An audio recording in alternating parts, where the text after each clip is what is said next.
program activated. Attention everyone, the unpleasant noise you are about to hear coming from your radio is not a mistake. Okay, first things first, what is your name? This is Big Sonny playing the best of the 90s and beyond. Are you ready for this? Yeah. Radio in motion. Please do not turn off your radio, but turn up the volume on your receiver as high as it can go. All right, here we go. Radio in motion.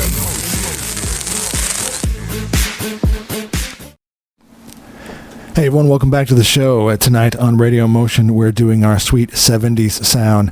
Sort of those songs that you feel like that were on in the background that your parents were playing. And for me, I feel like it was always when I was doing the chores. So at least there was something positive that was sort of driving me in the background. And that's a lot of those great 70s tunes.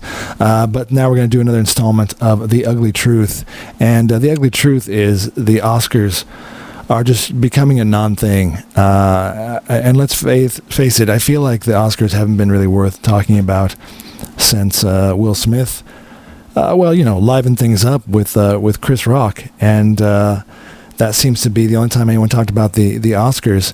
And, I also feel like it's no fun when you feel like the Oscars are just all the Hollywood elites, the overpaid, overhyped actors and directors flying in on their private jets while they, tell us how evil we are for not caring about climate change, and capitalism is evil, and while they wear their Armani suits and $10,000 dresses, it's a little bit hypocritical, and a lot of hubris as they essentially just fillet each other all night and congratulate each other.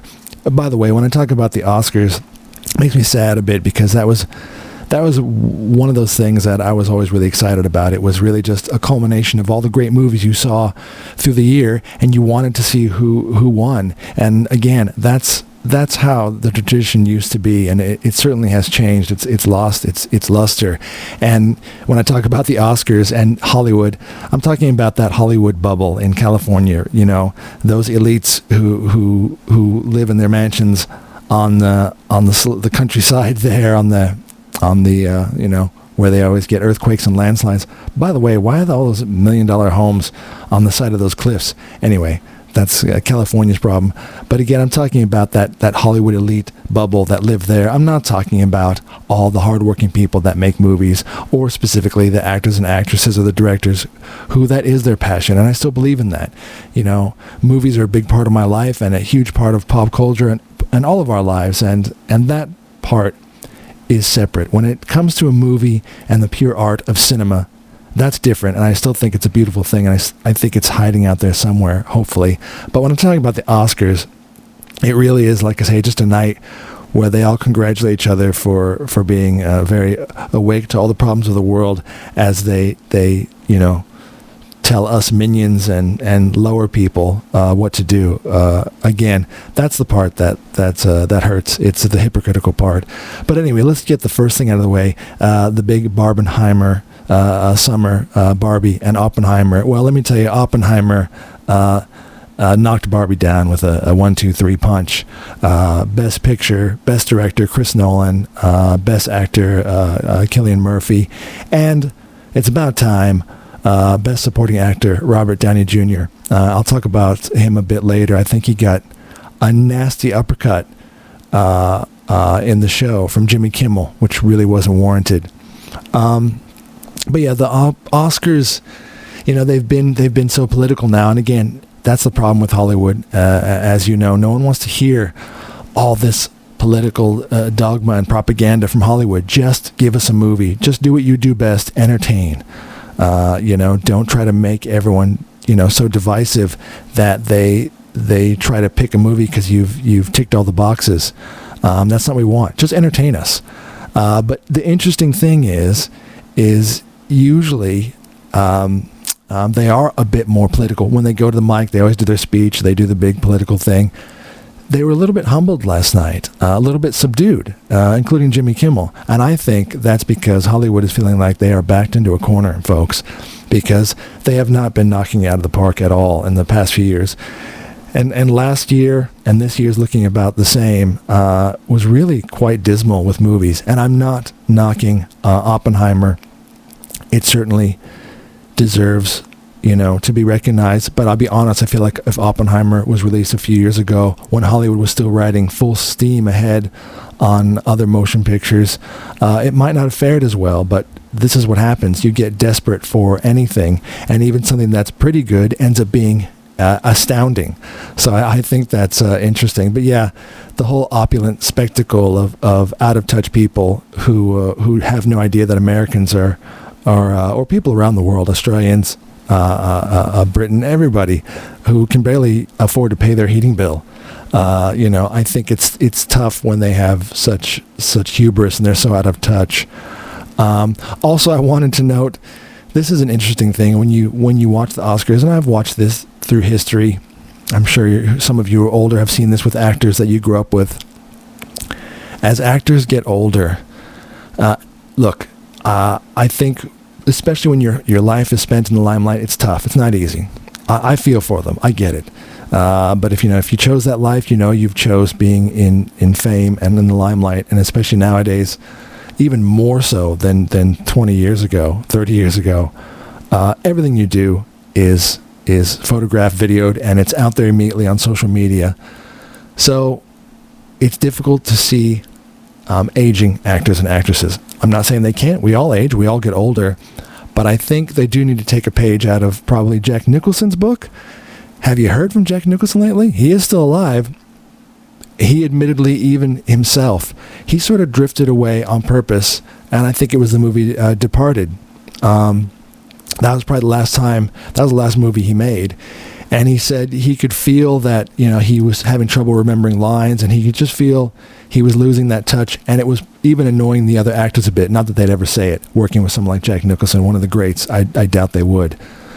But he recognized that not only was his talent's still there, but his ability to do his best work was maybe, time to ride off into the sunset on a good note. There's nothing wrong with that. Bow out on a good note. Seinfeld did it.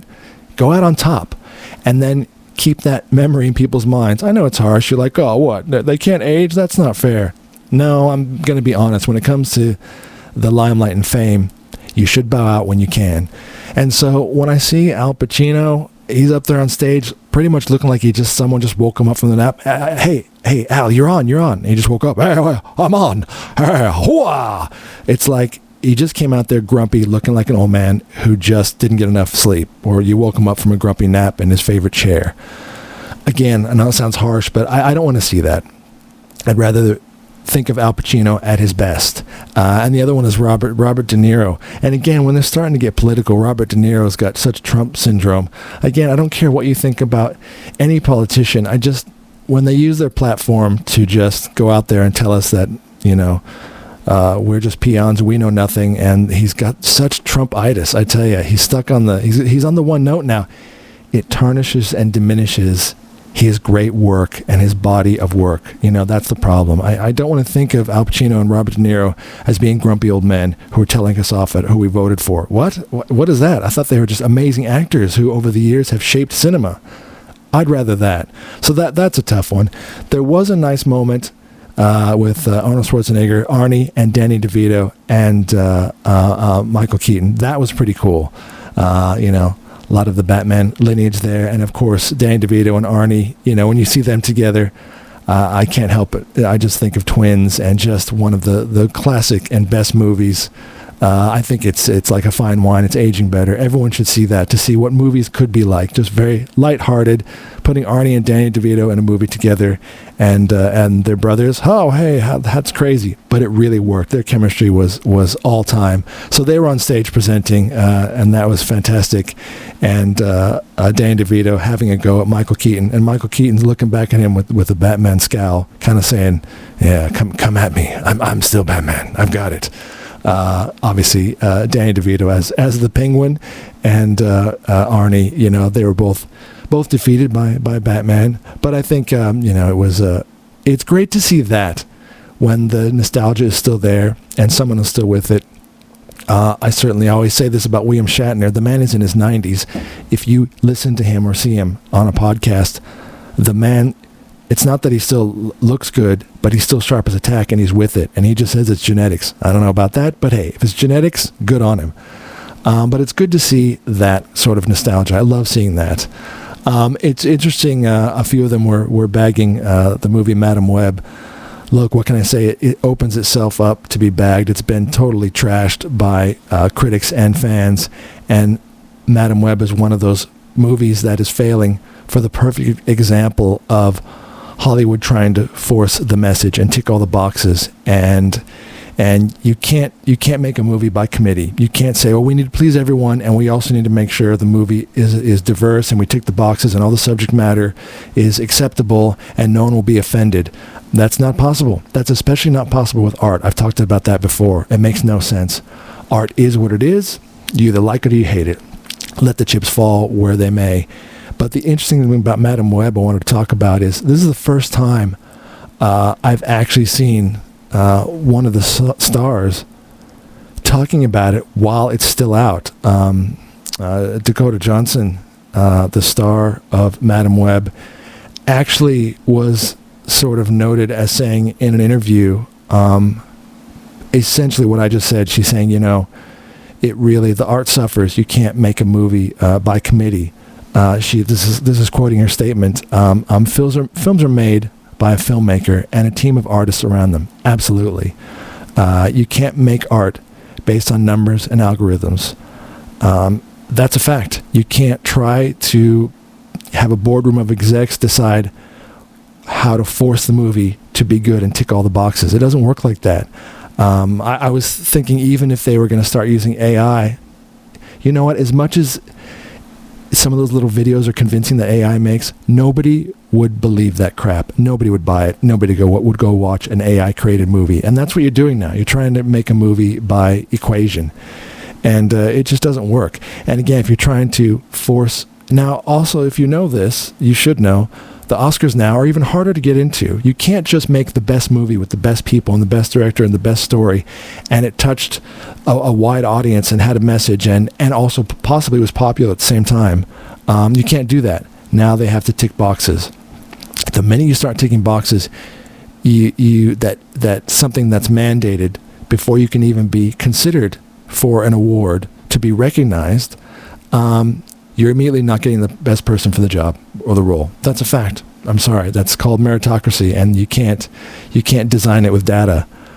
I think there was an interesting thing. There was Ryan Gosling. Now, he's not the star of Barbie, but based on the Oscars, when he got up there and sang his Ken song, it sure looked like he was a star. I tell you, it's an interesting takeaway only because the Barbie movie really raked Ken across the coals. Really were kind of harsh to him as a role. It was a full-on Ken hating movie. So I thought it was funny that he got a bit of the limelight there. But the thing is again, the Oscars in general are becoming sort of irrelevant. They used to at least be lighthearted, and the little jokes and the stabs they would have would be about themselves. They used to actually be able to put a mirror up to themselves and have a joke. But, if you recall the Ricky Gervais and the Golden Globes, still, those memes are still around because that was one of the best moments. I still love the Tom Hanks moment, you just can't believe you just said that. Oh, you mean Ricky Gervais came out and made a joke that was actually honest and realistic to how you all act. And it was perfect. And it called you all out on your Hollywood BS. Of course they didn't like that. But Ricky Gervais would have been one of the best and seriously should host again. Jimmy Kimmel. What can I say? Jimmy Kimmel's not even funny at the best of times. I'm sorry. He needs a whole team of writers.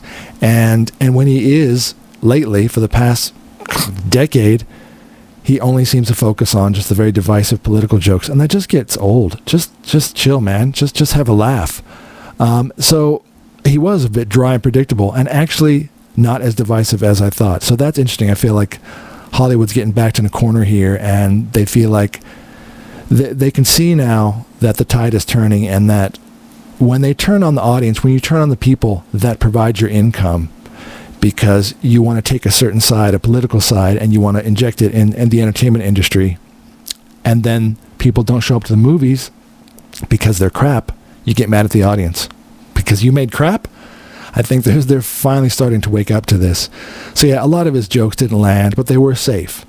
So it was safe, but the Oscars are now boring because they're just safe. At least when they're a bit political, it was a bit spicy. It's interesting, though. Now, this is one part I want to talk about. Robert Downey Jr. winning for Best Supporting Actor. So he had a joke at Robert Downey Jr.'s expense, talking about, this is one of the most, one of the highest moments in Robert Downey Jr.'s, Hollywood career. Well, maybe not one of the highest. And he was sort of pointing at his nose, so he's having a go at when Robert Downey Jr. had some tough days and he was down and out. And yes, it had to do with drugs. So that's what Hollywood is, really. I think those that do drugs shouldn't throw stones, which is probably everyone in Hollywood, the land of debauchery. So he had a go at Robert Downey Jr., punching him while he's up, I suppose. But you know what? For Robert Downey Jr. to have come back from that, everyone knows that is a huge comeback story because he could have gone into oblivion. He could have been just the mugshot, and that's all we'll remember of Robert Downey Jr. Could have been great, and then had a problem with drugs, and he's out. No, he's come back to not only probably completely building the billion-dollar industry of Marvel for a decade as Iron Man, he's gone on to show that he still has the chops to do roles like this because he's a brilliant actor. And there's no point. It's just ridiculous for Jimmy Kimmel to have made that joke. Jimmy Kimmel, by the way, better watch out. Cancel culture loves to come to cancel you. Now, Jimmy Kimmel is a total shill for the political Hollywood machine. He says all the right things, but he loves himself some blackface. Oh yeah, he's done that plenty of times. So one day they might, come after him for his, indiscretions that don't fit with our current politically correct, climate. And blackface is certainly not one of those. Yes, Robert Downey Jr. did that in Tropic Thunder, and it was hilarious. People don't get comedy anymore. They don't understand the context, especially that movie. Tropic Thunder was specifically about holding a mirror up to Hollywood and making fun of it. I remember there was a time Billy Crystal hosted, and he was dressed as Sammy Davis Jr., who is a very famous African-American man. But, the audience understood that Billy Crystal was doing it with respect, and he did a great Sammy Davis Jr. impression. He does. And he always has. So he did it with the full makeup. But Jimmy Kimmel has dressed up in full black attire as a black woman in a fat suit. So I'm just saying, if he thought, I was just trying to be funny, it was just a joke. Okay, so then you get to pick a side. Is it a joke, or are you going to have a go at someone because you're having a go at him because he was on drugs? But again. Those in glass houses shouldn't throw stones. So, Jimmy Kimmel, I don't know. You better watch out. They might be coming for you. So anyway, I do think Hollywood deserved to be brought down a peg or two, and I think that has happened. Again, the Oscars are still lame. It's 3 hours of nonsensical hubris. But, the audiences just really aren't into it anymore. And again, it used to be, movies could be artistic but also entertaining. It could be, One Flew Over the Cuckoo's Nest. It could be something that also, Lord of the Rings. The movies can be epic and actually make money. And that's why I think it's interesting that Oppenheimer did win quite a few of them because it did make money. So it'd be like, I equate this to Top Gun Maverick. Hugely popular, all audience, all ages, all genders, everyone showed up to it, and it was a great success. But Hollywood would never look at that because they don't see that as something that's artistic and poignant. But, again, why can't it be both? So yeah, Top Gun, even though audiences enjoyed it and it brought the money and it helped, theaters to spring back after COVID, they won't give props to that. But, I think they've given it to Oppenheimer because, again, it was really a lackluster year. So anyway, that's my take on the Oscars. Again, I don't know where the Oscars are headed. I think they're pointless. I think you could just have it in a 15-minute wrap-up and just have a computer tally up everything and have AI program jokes. Haha, wasn't that funny? And now here's our next guest. Because Jimmy Kimmel, man, ain't doing it for me. All right. I hope you enjoyed that installment of The Ugly Truth. More great songs coming up next on tonight's Radio Motion. Our Sweet 70s sound coming up next after a word from our sponsors.